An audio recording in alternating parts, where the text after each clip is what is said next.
everyone. Thanks so much for joining me for this week's episode of When I Grew Up.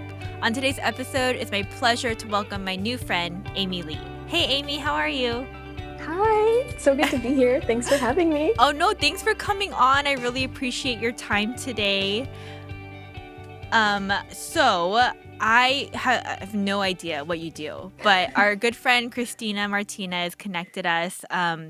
Someone that I've known for maybe like 20 years now, almost. I don't even know. But how do you know Christina again? I met Christina, one of the best humans that I know, Yes, agreed. through church when I was attending Passion in Atlanta. I actually met her when I was still in college at Georgia Tech. So she is a very near and dear friend of mine and has just been someone I have always really looked up to. And we've stayed in touch all these years. So really Yeah, that's grateful to know her. awesome. Yeah. Yeah, me too. She's somebody she really is the best human being ever. And also someone I look up to. So Christina, thank you for listening. Shout out. Okay, so like I mentioned, I don't know what you do, and I'm excited to learn more about you and your story. So, Amy, what is it that you do for your job? Yeah. Okay. I'm excited to get into it. So I work for a Christian nonprofit. It's called International Justice Mission, better known as IJM. We're one of the biggest anti-human trafficking / anti-slavery organizations around the world. And so specifically, I work in North America partnerships. And so really the best way to explain it is any kind of like external partnership that we do as IJM is through my team. And so our team is kind of split up into buckets of artist partners. So if you think of like bands and singers, songwriters, things like that. We also work a lot with major league athletes. We work with different types of conferences, a lot of like Christian women's conferences, things like that. And then I work actually specifically with influencers, ambassadors, and kind of helping build that program out and different speaking engagements. And so my specific role is a project manager / like project lead, I guess. And so I work on a myriad of projects and basically help execute on the deliverables for each project. And so to get like really specific, like as an example, it could be like I'm working on a project with a social media influencer to talk about IJM. And so I help to like equip that social media influencer. And if we need to create different assets, I'll work with the digital team, the creative team, different internal teams to execute on that. And so, basically, project managing, a lot of moving pieces, but I really, really love what I do. Well, one, I know what IJM is. I'm Yeah. actually familiar with it. We've had a guest on that used to work for IJM in India. What? Yeah, well, I mean, he doesn't do that now. He's a lawyer. No, but that's awesome. Yeah, and I remember, well, okay, he was like a church, like, oppa, like kind of, and from when I was younger, and then I had him on, and he went into it a little bit, but he's always, like, always, as long as I've known him, has had a huge heart for human trafficking, and he worked in India and actually lived in India for like 2 or 3 years. Yeah. But I know that it was with partnership with IJM. But for people that don't know and have no clue what IJM is or about human trafficking at all, would you be able to like kind of get into details about that? Yeah. So the main facts, I guess, that we share is that I think a lot of people think that slavery doesn't really exist in the world anymore. But the reality is that domestically and internationally, there's over 40 million people around the world that are still in bondage and are in a lot of different types of slavery. So I think for me, even when I first learned about the issue, I had no idea that it was like, I just thought it was like trafficking in general, but there's actually a lot of different types of slavery. And so we actually don't do work domestically. We only do the casework type internationally. And then our headquarters is based in the US. But it depends on what region we're in, what we're focusing in on. And so, for instance, it could be anywhere from online sexual exploitation of children in Southeast Asia to forced bonded labor slavery in South Asia, violence against women and children in Latin America. And so it really has a wide range of the type of issue it is. But IJM specifically, we really focus on a specific kind of protection model. And so it's not just this idea of like you go in and rescue like the victim and then that's like the end of it. We really focus on going in as IJM, like focusing in on the problem. And then we work with the government, the local government, and different NGO partners on the ground that are already there to kind of help like go in and keep the system accountable basically. So it's kind of like we go in and make sure the government is doing what they have promised to do. And so if you go in and the issue, there's a prevalence of let's say like 80% and the crime is really, really high, then we go in and kind of like I guess it's like offering the type of medicine that they need so that then over time, if the crime is decreased, then ideally like IJM wouldn't be there forever. Our hope and goal is never to like be in a region for like forever.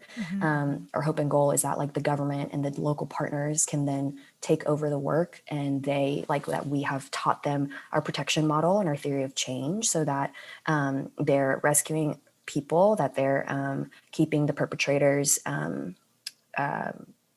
that there's justice involved there, that the victims and survivors are ultimately healed and that they are part of aftercare homes and that they are thriving in their lives after the abuse has happened. And so it's a very like holistic model. Yeah. And I think right now what we're really focusing in on is like, yes, rescue is important, but like ultimately protection is like what we want. Like we don't want this to happen in the first place. And when we go in right now, like we are ultimately wanting to protect like future generations from experiencing this abuse. And so right now as an organization, as we move towards like our next really big goal in a couple years, that's what we're focusing in on in different regions. Yeah, I mean that seems wise, like being preventative in it actually happening. I don't know if you know the answer to this, but like what types of people make up the teams that go to these places? I see like different roles Yeah, kind of. Okay. like is it like I don't know, are they like volunteers or are they like Oh, hired by IJM or so IGMs there are different like field offices like set up in different regions, I and see. so it is IGM staff. But I mean, we definitely do have volunteers in different regions, and staff usually it's things like there's a team of investigators, there's a team of aftercare specialists, psychologists, but we partner with local organizations like aftercare homes that are already like thriving and have connections to the communities. We partner with like yeah just different organizations that are already doing the work and then might just need like more resources or things like that, and then we can kind of go in and partner with them to ultimately kind of implement our protection model, if that makes sense. No, that makes complete sense. That's really incredible actually. I like so admire the work that you are a part of, Amy. It's really amazing. And okay, so like you mentioned that you I know it's international justice mission, but Yeah, why don't you work domestically? Like yeah. is there a reason for that? That's a great question, and something that I think a lot of people have asked. I think our like kind of model is that we don't go into spaces where the government, like we can't work with the government, if that makes Sure. sense. And so Okay, it's that like, makes sense. for Yeah, yeah. example, like we're not working in places where the government isn't that we can't partner with them. And in the US I think it's a little different in the sense of like that's not like the case, but it's almost on the other end of the spectrum of like not saying that it's perfect, but like the justice system. And again, like this is from like, the last 2 years, like there's been a lot of conversations about our justice system in the US, but overall, like it is a functioning justice system that works. I want to be Yes, like very yes, careful with my yes. words, but you know No, what I you're mean? good. Like there's obviously a lot of issues here in the US, but overall, like, yeah, there is a justice system that where people are being held accountable and things like that. And so I think there probably is a better wrapped up answer of like why we chose not to work domestically from kind of our founders, but that is my understanding of why. Yeah, no, I appreciate that a lot. And also like to add to it, this is just my opinion, but Yeah. it for whatever reason, I feel like foreign countries that do have less resources, Mm-hmm. like are open and welcome to organizations like yours and other Mm-hmm. NGOs that are on the ground in these, yeah, less resource nations. Mm-hmm. I'm sure there is a lot of red tape here in the States as well that you have Totally. to kind of work through, which is Yeah. unfortunate. But yeah, I get it. Thank you for answering that. Yeah. My gosh. So okay, let's go back to your job then. You're Yeah. saying that you kind of are the project manager with the kind of influencers and ambassadors Mm-hmm. that are you're asking influencers and ambassadors to help you get the word out about IJM, or what is it Mm-hmm. exactly that you are asking them to do?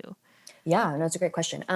It's kind of a myriad of things, and my job is actually very interesting in the sense of like, I kind of end up being the project manager in the gray space in the sense of like I get to work on a lot of different kinds of projects, and so it's kind of new that I'm in this like engagements and influencers and ambassadors like Which is sub so cool, by the team. way. That's such a No, and then like it's like yeah, I'm sure it's like a new what do mm-hmm, you like little compartment of the totally, group yes, because yeah. I mean there were no influencers and ambassadors. Exactly. Yeah, Yeah. exactly. Yes. And I think as we grow as an organization, and when I say ambassadors, it's things like you think of like UNICEF or these really big organizations that have these celebrity ambassadors. And I think as we grow as an organization, it's like that's important to have. And it's important to have these people that Mm, are celebrities and have really big platforms, like organically talking about our organization.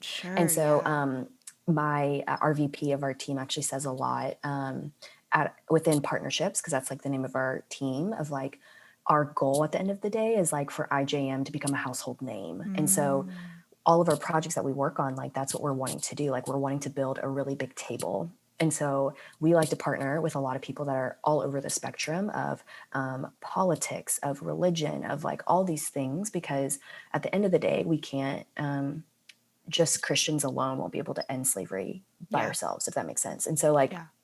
it's really important to us to partner with people that even like me, like myself, might not even agree with like maybe their values or things like that. But at the end of the day, it's like, hey, we're going to move in this direction. And like, if you want to join us and partner with us, and like, we will gladly like take you along with us if that kind of like, yeah. So that's been like really stretching even for me of like understanding we need people from all over, and it's a joy to like build a really big table. But so yeah, all that to say, like I work on a lot of different kinds of projects, but especially with like influencers and ambassadors, like one, it does help like spreading the word, them sharing about IJM to their trusted audiences of like, Mm, especially ambassadors and influencers that have a really like engaging platform, like mhm. their audience and their followers like love engaging with their content, like things like that. Like obviously there's a level of trust there. And so if Mm, that person is talking about IJM, then like that follower is so much more inclined to like actually learn about it and like want to be involved and like join the fight, because they're that person that they're following is like really about it. sure, And yeah. so definitely awareness is one, resources and like actually raising money is like another one. And so it's really fun to work on different campaigns like the Super Bowl, or like Mother's Day campaigns, or like all these like different kind of or like World Day Against Trafficking in Persons Day, that is like the United Mm, Nations Day that actually comes up at the end of July. Kind of tapping into different influencers, ambassadors, all these like partners that we work with to amplify and use their voice to amplify our message. And so I get to help with like making sure they have all the tools they need to do that, mhm, basically, mhm, mhm. and help also to like make sure that they feel connected to our mission. And we talk about a lot of like finding that like IGM moment for them. And so like my IGM moment, and like maybe the moment that I like clicked for me, is different than like the person like Joe Schmo on the street. Like he Yeah, probably sure. had a different experience with IGM, and like something that maybe like broke his heart and really encouraged and motivated him to get involved. And so that's part of my job too, to like make sure that they stay connected and kind of help them to like get deeper into the work as we continue to like move forward as an organization. I see. Wow, that's incredible and so like purposeful. I love it so much. But so like you as like the project manager for all these things in this gray space that you were talking Yeah. about, and that you get to put, I feel like it's so awesome that you get to have your hand in all these Mm-hmm. areas. Mm-hmm. What does it look like practically? Like, are you on a computer all day, or what does it look like? Yeah. Yeah, that's a great question. I do get to travel a good bit for my job, which is Oh fun. yeah, And you just so got back from Guatemala or something. I did. Great memory. Yeah. Okay, so that was actually very fun. Okay, twofold. I travel because when it's like when we partner with conferences, and so like let's take like a Mm, women's Christian conference for example. IJM will like partner with that conference to for us to like have a moment on stage to like talk about IJM and then kind of rally the people that are attending to like join the fight. And so for things like that, a group of us go to like help set up booths and help kind of scatter around and like tell people about IJM. And so I travel for that sometimes, and that's like domestically. And then, yes, I got to go to Guatemala for my first trip to the field. We actually took a group of NFL athletes and their families down to Guatemala to learn more about the work down there, but to help them like visit the local partners that we work with, to visit a government-run institution that like kind of adopted our trauma-informed care model to help care for survivors in Guatemala City. And so took a group of them to like, yeah, kind of take them deeper into the work. And then some of them had never really like learned about IJM and kind of learned about it maybe through their chaplain on their team or through teammates. And so I had never been to the field before. This was actually my first time. So it was a really very, very, very encouraging to be there. This could be a tangent, but I think sometimes when partnerships is kind of like under the fundraising arm, because mm-hmm. at the end of the day, like North America, our headquarters, things like that, like we kind of fall under fundraising. It's hard to like stay connected to the mission because you're not actually Mm, in the field. I don't want to say that is part of the work, like that we help fund the mission, and that's really important. But I'm not in the field, like talking to that close to the work that we do in the field. So sometimes it can be hard to like remember that that's what is happening no, every yeah, I single get day. it. Absolutely, Yeah. yeah. And so to be in Guatemala and to actually see it up close is really special, and to like be Mm, with the staff there, mm, to hear stories from survivors and to see how impactful it is. And truly the most like beautiful thing was to see the joy of the staff. It's just such a pure and refined joy in the sense of like they're doing this work every single day, like really, really hard work, and mm, they're still so tender-hearted and mm, soft-hearted towards survivors. Like we're all like crying, weeping when we see the survivors, and they were honoring their bravery of like they went through this aftercare program for the last 3 years, and we get to honor them. Staff is like crying and again so tenderhearted when I like they've mm. worked here for years, and then the next 10 minutes like or in the next 10 minutes, yeah, like we're like all laughing and like having a ball and just like gabbing. And usually like my personality is to like sit in the hard, and it's really hard for me to like get out of that funk. Mm. But it was so beautiful, like to not feel like whiplash in that moment, like be like we talk about this a lot I think in the US too. It's like holding the tension of both like the joy and the like the suffering, and but sometimes Mm. it's hard for me of like I just like want to be sad and I just want to like sit here and like spiral for a second. But Yeah, yeah. truly so beautiful to like be around people that it's like that beautiful notion of like life is really hard but you can also have hope, and it's really like it's real, like the hope is really real. And it never once felt like whiplash. It just felt normal when Yeah, I was yeah. there of like that's the beauty of life, and that is the beauty of like living fully alive. And that was really encouraging to witness and experience up close.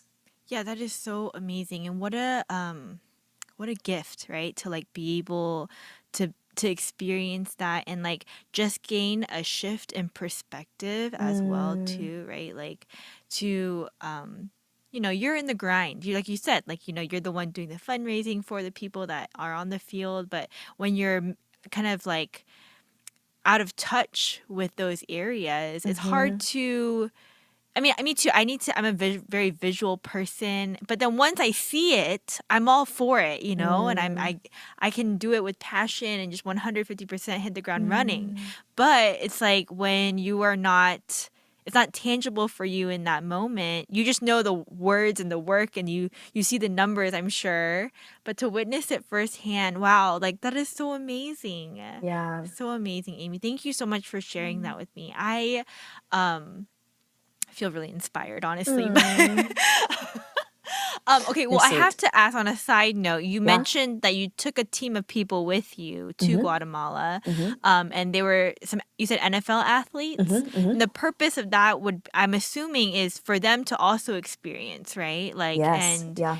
and kind of maybe gain a heart for what IJM is all about. Am I right in saying Mm-hmm. that? Yes. Yeah. That is exactly like the purpose of it. Yeah. And to kind of, yeah, like I think, like you said, like it hits so much differently when you actually get to experience it up close. You get to Sure, meet yeah. people, you get to put names to faces, like all those things, and Yeah. really make it real.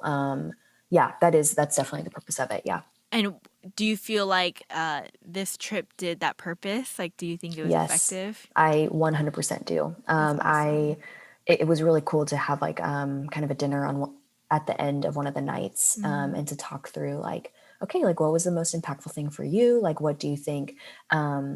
Yeah, you learned what are you going to do about it moving forward? Like things like that. And it was yeah, yeah. really cool to see.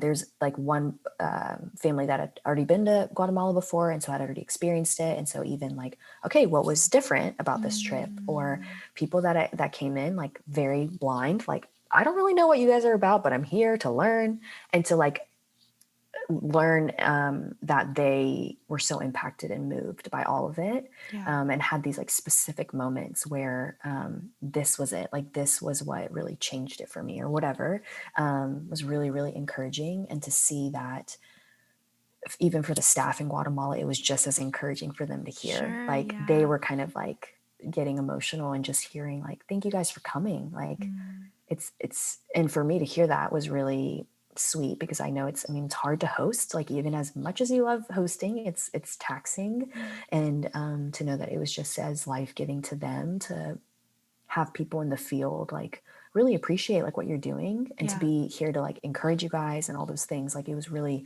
sweet to see it go both ways. yeah. It really is a partnership, it sounds like, in order Mm-hmm. for it to come full circle. Totally.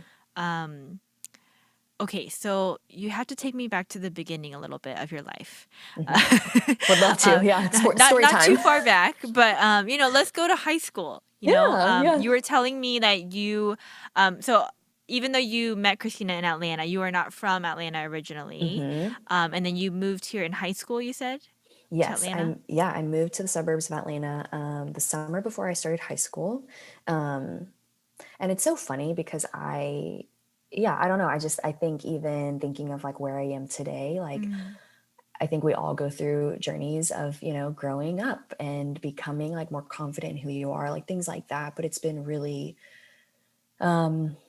life changing, honestly, like to look back on the past, specifically 2 years, and understand like I have really come to appreciate my heritage a lot more, and come to appreciate like mm, being specifically Korean American a lot more. mm, And that has it's been really beautiful to see like how, because I'm more confident and appreciate and embrace my culture more, like mm. that shows up in my work too. Like that shows up in what I choose to be proactive about, and like to be involved in at work, and to and who I reach out to, like all those things. Like it's really sweet to see how that the fruit of embracing and loving my culture has, obviously in all aspects of life, but also specifically work too, helped me to become more confident in my decision making, and yeah, just things like that. But yeah. I really love that. That's so good. So, Mm. I mean, I guess that means to say when you were in high school, you weren't as confident in your identity, is what you're trying Uh, to.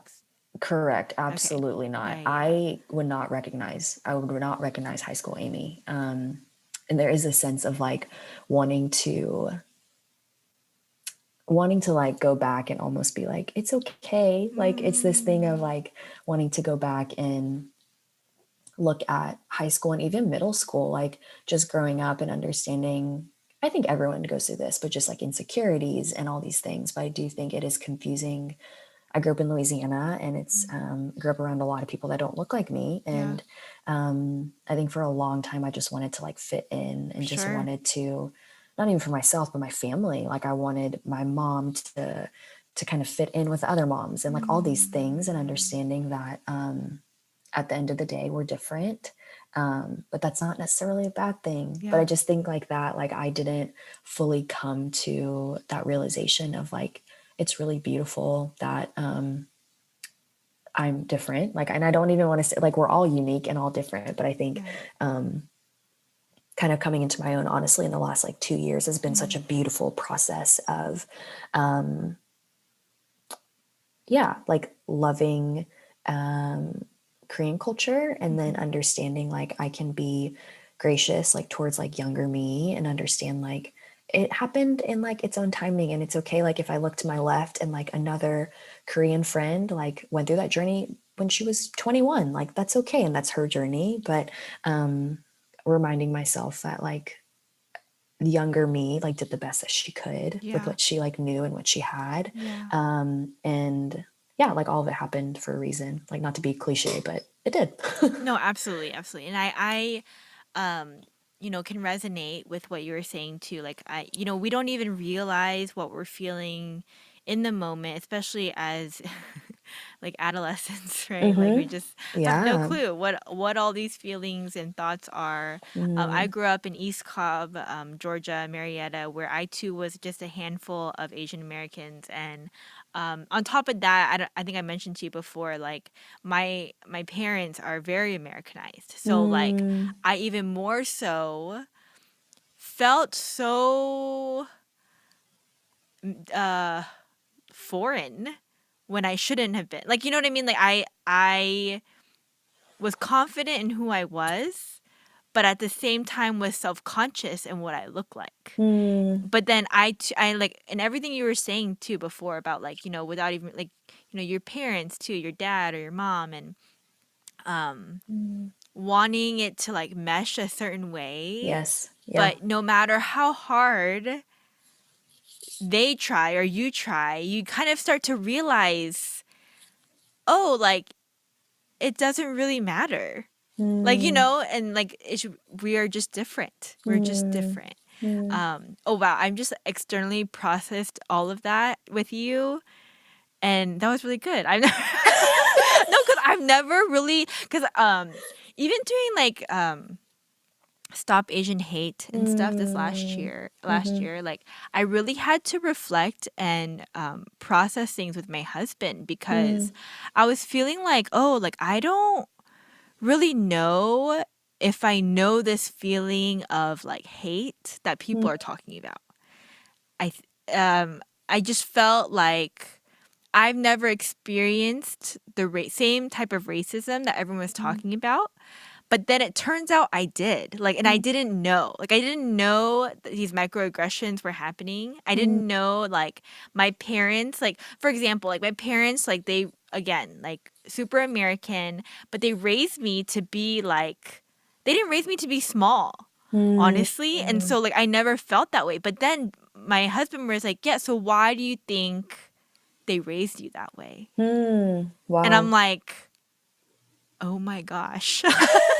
Like it never occurred to me. And like it Mm, never, I don't know why. It just never occurred to me. But yeah. anyways, sorry. No, no, no, no, that's so good. And I think that reminds me of, it was, I think it was like a comedy special I was watching, but someone was just talking about it the other day of like, um, it's a comedian that is from South Asia. And he talked Uh-huh. about how like his dad had honestly like a pretty bad hateful attack happen to him, where like, yeah, just said a lot of rude things, but his dad kind of being like, I mean, it's just like the way it is though. Like, and just very accepting of like, that's just the way it is. And like, I think Mm, immigrants are so taught to just like put your head down, like get the work done, and just focus on like mm, what's in your lane, like all those things. And so it is a fascinating thing, I think, even for our generation to like come into our own and to almost like reclaim the mm. things that we feel like we either lost or like didn't really understand, like, oh, I can like that's like mine for the taking, and I can like that, I can Yeah. take my seat at the table kind of thing. Like it's been Yeah. an interesting dichotomy of like, I'm almost like wanting to do it on behalf of my parents. And then also feel this anger of like, why are you angry? Like, why aren't Yeah. you feeling this like sense of like ownership over this? And it's Mm. almost like I mean, I think our parents' generation is very like, at least for my parents, they like don't feel any like don't share emotional things, whatever. Yeah, yeah. But I think I think based on experience and like what they have experienced kind of immigrating and could never really understand like the amount of sacrifice it took to do all that, but to also just like focus in on like physically, I'm going to provide for my family. Right. I'm going to like do what has to be done, Mm. and really didn't have capacity to think about anything else. And Yeah, so, yeah. yeah, I kind of feel like that, like in the sense of like, I want to do this like for my parents. Mm. And yeah. I love that. But what I was trying to get to, um, um, was okay. So like you did high school, but Yeah. then I was gonna ask like, um, even though high school is a tough time for everybody, I believe, Mm-hmm. but going into college, um, what did you study? Did you know what you wanted to do with your life, I know we're or just like tangent. no? It's all good. It's all good. I love it. I kind of, sort of. This sounds really funny, but so my sister went to Georgia Tech. I also went to Georgia Tech. I was really good at like math and very like tangible things. Wasn't Okay. really super good at like, yeah, anything else really. But because I I just, doubt that, but okay. thanks. My sister went to Tech to become a chemical engineer. Oh wow. And I was like, I don't want to do that. I don't want to take all the hard classes. Like engineering sounds really hard. And initially I had the goal of like going to Emory and going to like a liberal arts school. And yeah, just I think I knew I wanted to do business. I think I was really set on doing business administration. My dad is an entrepreneur and like started his own business when he Mm. immigrated, and it's always been really cool to kind of see him like he truly taught himself everything he knows, Mm. and it's been really cool to like talk to him about the business side of things. And I've always loved like that sense of making things more efficient and making things like better. And so we ended up visiting Georgia Tech, and I was like, I don't want to go here. It's an engineering school. But somehow I visited the business school and just like really fell in love with it, Wow. which is so funny. And so I had the decision of like, okay, should I major in business administration or should I do industrial engineering, which is like pretty much like the business of like engineering, Mm-hmm, kind of very mm-hmm, similar things, of very mm-hmm, like operationally minded, mm-hmm. because I concentrated in supply chain and operations. I see. But I mean, I'll be honest with you, really, the decision making was like, I don't want to take these engineering classes. Like, I don't want to take like these like super, even like computer science and like all these things. I'm trying to like take like, not the easier route. Business was still hard, but just in the sense of No, like yeah, I how get your it. mind is like wired. I was like, I think I Sure. need to take the business route. So anyone listening, it's not that business was easier. Okay.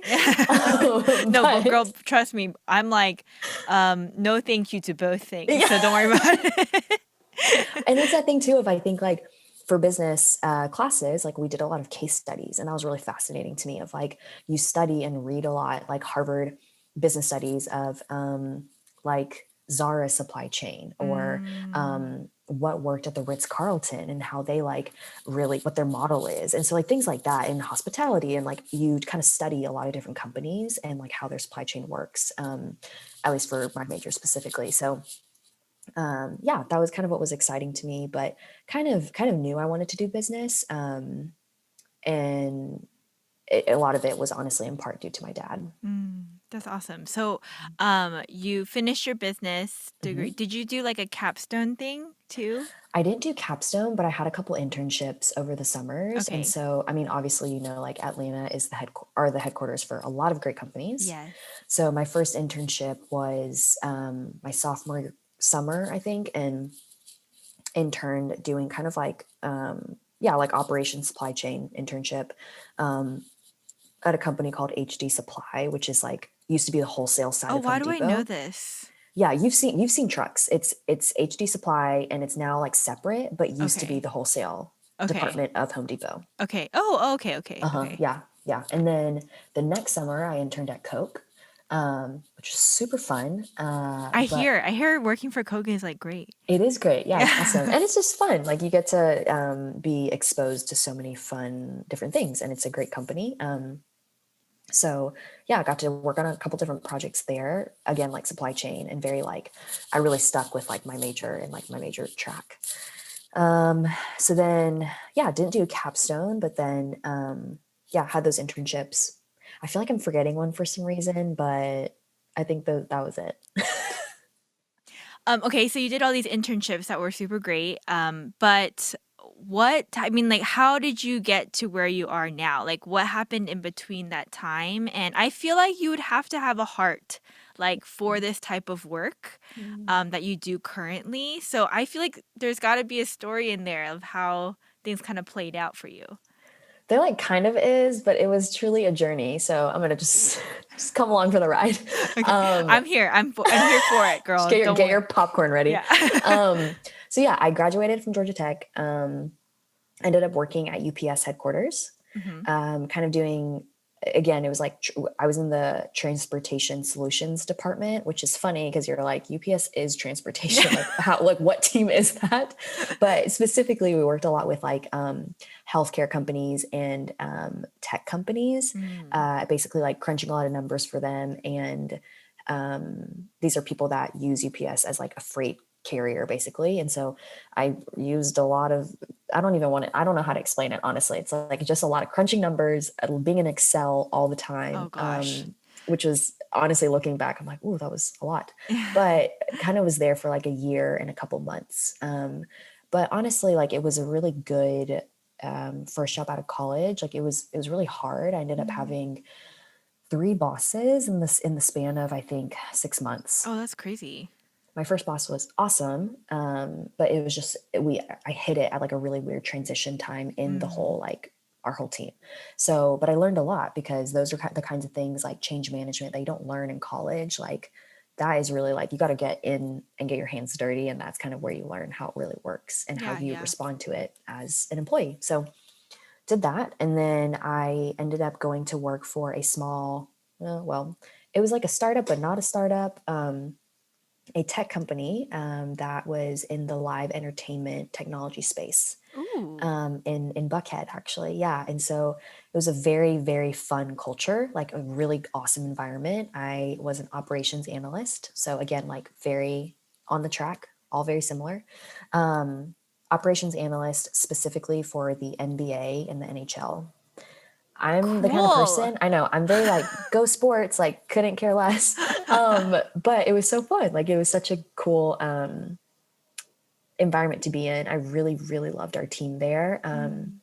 There's probably at the time when I started like over 100 people there. Hmm. So like again, not really like a startup, but like they had started I think a couple years prior, and um, was started out of Cox Enterprises, I see. Okay. but then did so well that it kind of like became its own entity, and really got to the company when it was like booming, and it was like our job to kind of figure out how do we become sustainable. I see. And so I really love that kind of stuff. And so Yeah. even as an operations analyst, I kind of got assigned like a couple teams.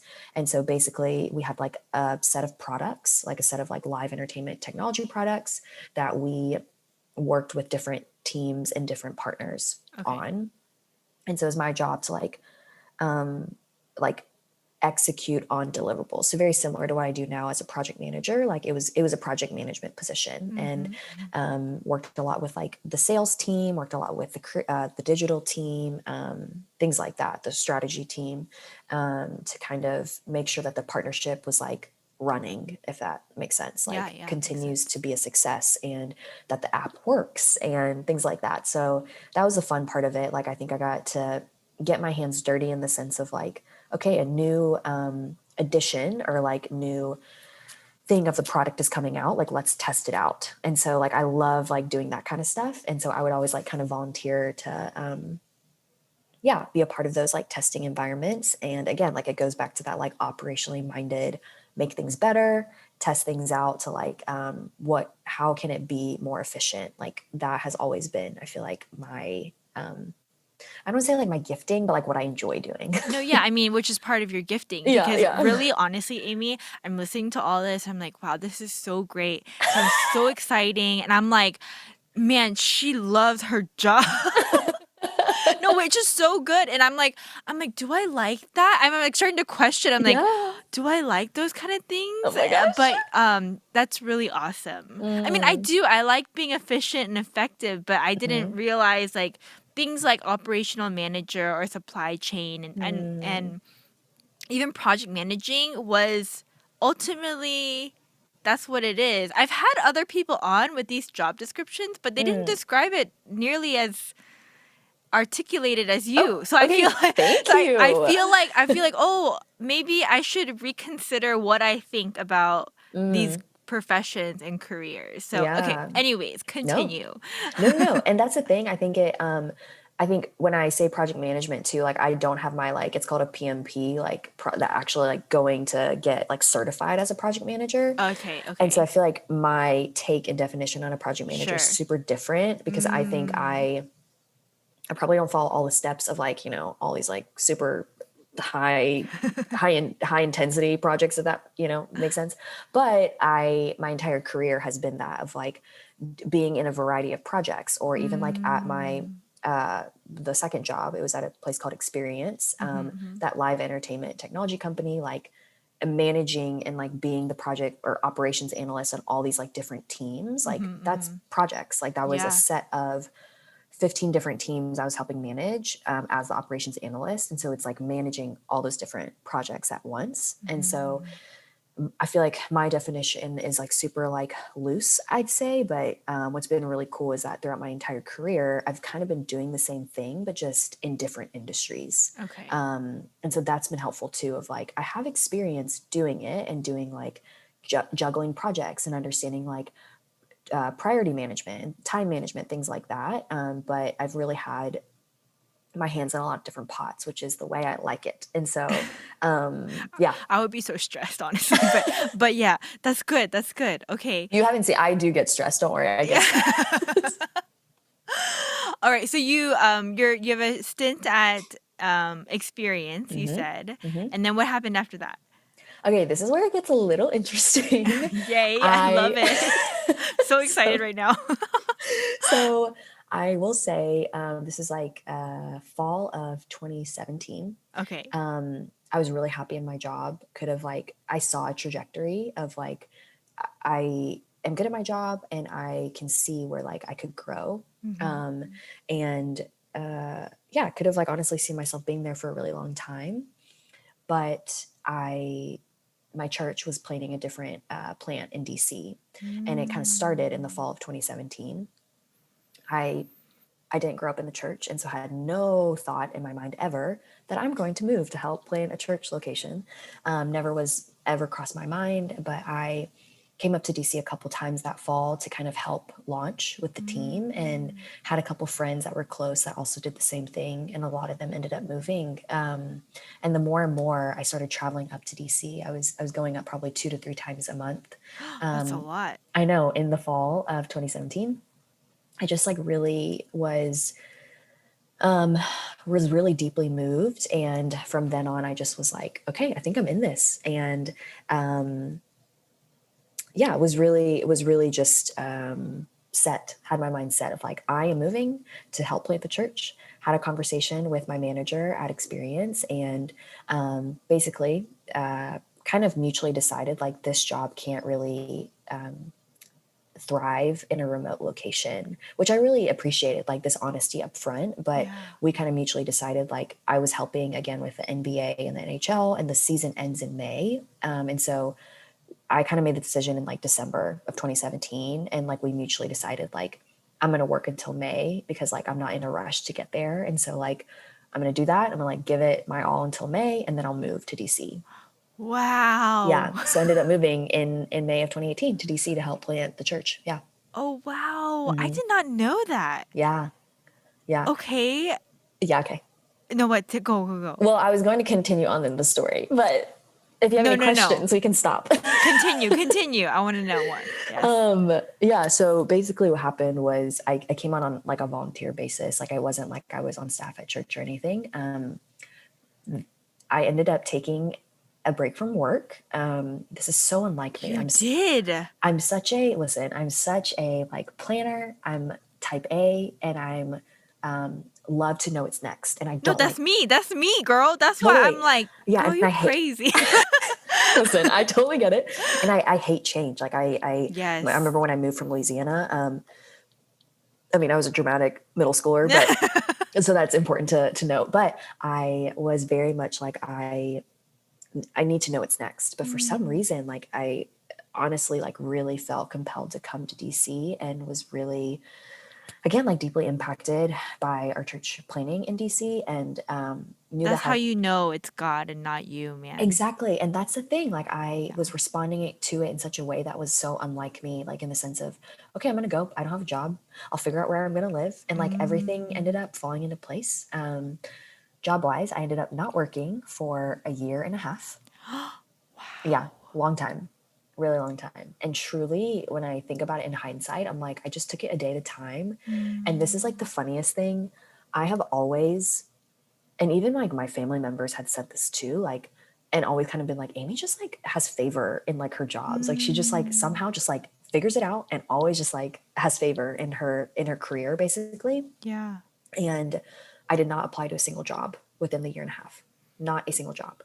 I've never gotten a job through a job portal. I've always kind of gotten it through connections and Mm-hmm, through mm-hmm, friends of friends. And that's like the way I like it. mm-hmm, And mm-hmm. to me, like job portals are great, but it's kind of like an abyss. Yeah, yeah. And so yeah, ended up not applying to anything. I was kind of like having conversations with people here and there, but it just was never really like feeling rushed to like find a job. And then in the fall of 2019, yeah, so fall of 2019, a year and a half later, I was actually on my way to go on like an international trip because, you know, like I don't have a job. I can kind of willy nilly go places, you know, like I didn't have a schedule. But a friend that I went to church with in DC kind of called me and was like, hey, would you ever be interested in working for IJM? Kind of out of the blue. And we had talked about it before, all these things, but I never was like, oh, I feel compelled to work there. Mm-hmm. Obviously, like the mission itself is really, I mean, I feel like all of us have a heart for that. Like we all have a heart for protecting the most vulnerable. And but I just have never felt this like super like close tie of like I need to go work for that organization one day, Mm. or even like be in that space. I never really felt that tug, but he said that, and I was like, hey, I'd be open to it, so I can send you my resume. Had not even updated my resume. It's like it still says I live in Atlanta. It still says like, you know, whatever to present. You know, like I still work at Experience, like to Yeah. present. Had not even updated, so I like send it in a Word document from my phone actually to my friend, and I was like, can you like update these couple things and then send it off to your boss? And so he ends up doing that. I come back from my trip and I was like, I just wonder like what happened with that. And so it's like a week and a half later, call him back and he's like, oh, let me check in. The boss then like emails me, and this is like the day I get back from this international trip, and he's like, hey, like do you have some time to just like talk on the phone? So I ended up having like a 30-minute conversation with this guy who's now was my boss for a long time at IJM. We talked on the phone for 10 minutes, and he was like, hey, so I would like to hire you for this job if you're like wanting to take it, basically. Knowing him now, What? I know, knowing him now, it actually makes a lot of sense. He's one of those guys who's like, I I have something that I need to get done, and like I'm going to like set my mind to it Mm. and like get it done. Um, and it was for a contractor position, and so it wasn't even like full time. It was just this like, I mean, it's 40 hours a week, but it's a contractor, and you would basically be coming in to like be a project manager, again in this like gray space of like we have a project manager but she's so overwhelmed and over capacity, like we're just gonna like give you the other stuff. And so Mm-hmm. I was like, I mean, honestly, like I have the experience and would love to do it, and after some prayer and some time of thinking about it, ended up taking it. And it was so funny because I never would have been like, I took a year off work for a year and a half and I didn't expect to go back into the workforce as not a full-time employee. Mm-hmm. Mm-hmm. But it just felt right. And I think you asked earlier, like mission wise, like obviously, like you've cared about this, like you wouldn't be here, you know, like if you didn't. But I think what was really cool is that I've loved my time at like Fortune 500 companies, and like, who knows, maybe I'll go back to working for a big corporation. Like I could totally see that. But I think for now, where I'm at and where I was when I joined IJM was, sometimes it's hard for me to like sit and work on an Excel sheet or do work when like life hits and it gets hard. Like a loved one dies, or even in the world, like something happens in the world that is really traumatic or sad. Like it's hard for me to like sit at a computer and do this work and not feel tied to a greater mission. And I think I experienced that when I was at my second job of like, Wow. at Experience of like, I'm going through this tough things. My community is going through these hard things. And I'm just, what am I doing? Like, what am I doing? Like, ultimately, like, it was a great company, don't get me wrong, but ultimately, like, helping people have more fun at live events. Like, it's important, but at the end of the day, like, what is the greater mission at stake? Sure. And so I think that was kind of what I was thinking about in the year and a half of like not really looking for jobs, but kind of processing like, do I want to go into the nonprofit space? Like, what do I want to do with the next couple years? And I can truly say like being at IJM has been really, really awesome. Like, and I don't want to like romanticize the work that we do. Like it's hard, you know, like nonprofits are not this like shiny thing, but it's been really encouraging to be here. And I really, really respect and admire the people that I work with. And I've learned so much and I've grown even like as a professional. Like I am being put on projects that I don't feel equipped for. And it's been really cool to like see on the other side of it, I did that. Like I can do it. Yeah. Yeah. And to learn that I'm being stretched even in my skill set is really cool. But to have felt like the foundation of it is project management, like that I've done in different careers or different industries. So that was a long-winded answer No, or continuation of my journey, but that's kind of how I got to like where I am today. it's a perfect answer. Yeah. Perfect. Man, that is incredible. And so much change, which you don't Mm, like, but it just goes to show like when I don't always like over spiritualizing things, but you mm-hmm. know, you and I think we both are connected as Mm, in our faith, and I don't think it's mm, something we can ignore. But mm, yeah, I mean, just the fact that you trusted whatever conviction you had in making the change, huge life change, right, to move to DC mm, in that moment, and the favor that God has had over your life since then is like truly incredible. Like mm. but you know, it's like all to say, like, what if you didn't obey? Yeah.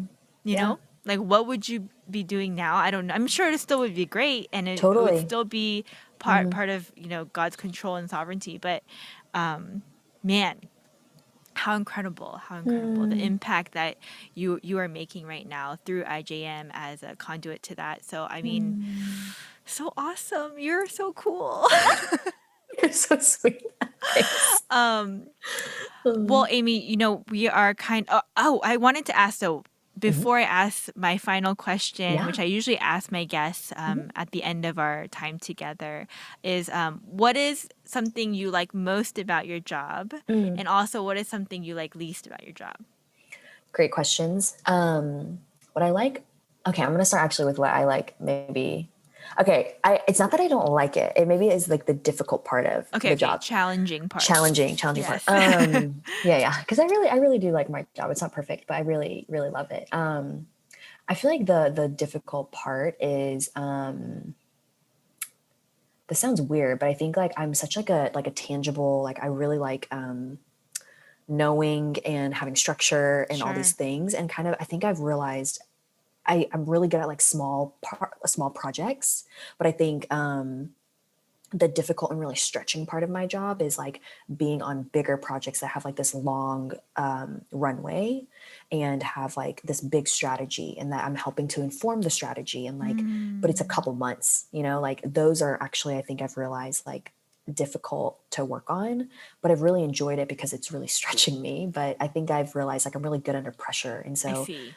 when I do those like kind of bite-sized projects, I can like do it and I'm done and I'm like, oh, okay, I got it out the Yeah, door yeah, and I feel yeah, really accomplished. But I yeah. think I've realized like that is like, you know, part of project management. You're not managing all the different or all the same kinds of projects. You're managing a lot of different variety of projects. Mm, And so that is honestly really hard for me, at least with my personality and my or not even personality, but I guess my like my giftings and like the way I feel like I'm wired. Mm. And so that has been really, but it's been like good for me. It's been good to like push me. Um, what I really like most about my job is the connection piece of like, and Mm. we kind of bonded over this, but like I love connecting with people and I love, um, yeah, I just love meeting a lot of different kinds of people. And so it's been really fun to like not even connect with like ambassadors, influencers, all these like external people. But because of this, like I end up working a lot with internal people to like get what I need in order to Mhm. execute on deliverables. And it's most oftentimes than not, like I'll end up on a different project where I talk to and meet a lot of these different kinds of people within IJM that I didn't get to with the last project.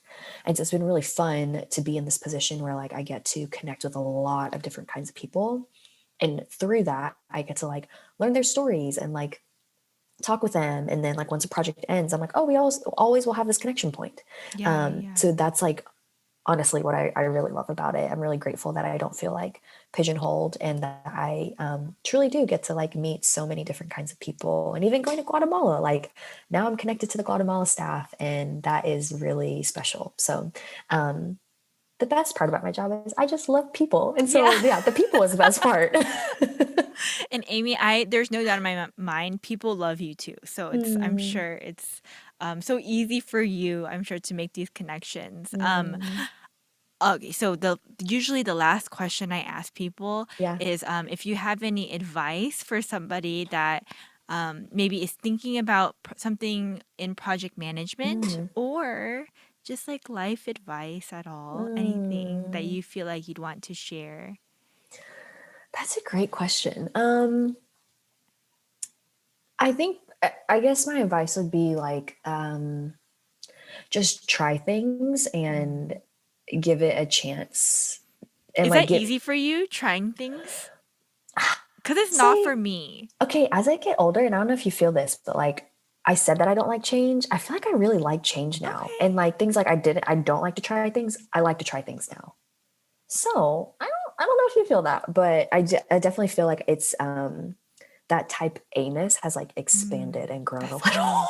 So I will say I still think I don't like trying things, but Yeah. having children has changed me. Totally. And Yes. so like because I think about them and because like I have to be more flexible because of them, I Mm, am more open to trying things, new things. But okay, totally. continue with your advice. You were saying Yeah. try new things. Yeah. Yeah. And I think trying new things and like giving time to yourself to stick with it.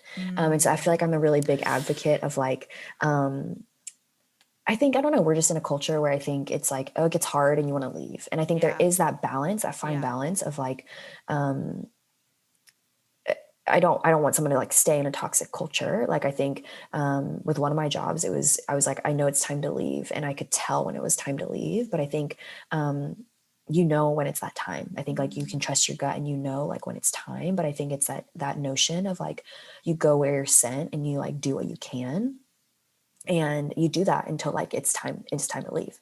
But mm, it's that thing of like giving yourself the time to actually adjust to like trying something new, yeah. and not just leaving at the first sign of like failure or the first sign of distress or like the first sign of like whatever it is, but really at least giving yourself like a chance to like it, adjust to it. And then if that's like not what it is, like it's okay to go on to the next thing. But yeah, I feel like that would be my advice of like try it and then give yourself some time. And then if it's not, it's okay to like move on and to not Mm. feel like you're a failure for leaving or for quitting. I think that that's also the hard thing to balance too, of like that the dichotomy of like being faithful and like wanting to like stick with like long obedience to the end versus like when is it actually time to go, and it's like okay to like release something and to go on to the next thing. Like that is such a hard thing to wrestle with, Mhm. but I think you know at the end of the day, like I think you're able to discern that, and trusting your instinct in that I think is really important. Yeah, man, that is so good. So, so good. I really like the piece about giving yourself time. Mm, And I think, yeah, you're right. And I think we do live kind of in a season or a long season or culture of like giving up on at the first sign of like disappointment or failure running the other way. Mm, Not with everybody, but I have noticed that more, I think, mm, in a newer generation. And I think it's contagious even for myself sometimes where I'm like, this is too hard. It's fine. Like just give mm. whatever, move on to something else. But yeah, Yeah. I really love that. That's such good advice. Give Mm, yourself some time before you just give up on everything. yeah. Yeah. It's good. Mm, Well, Amy, you are amazing, as I mentioned several times before. mm, Thank you again for coming on and sharing so transparently about everything. I really mm. appreciate it. Um, would you be open? I feel like you would be because you Yeah. like connecting with people. But if there's Yes. somebody that maybe wants to chat a little bit more about your job or has more Mm. questions about your story, would you be open to me connecting you with them?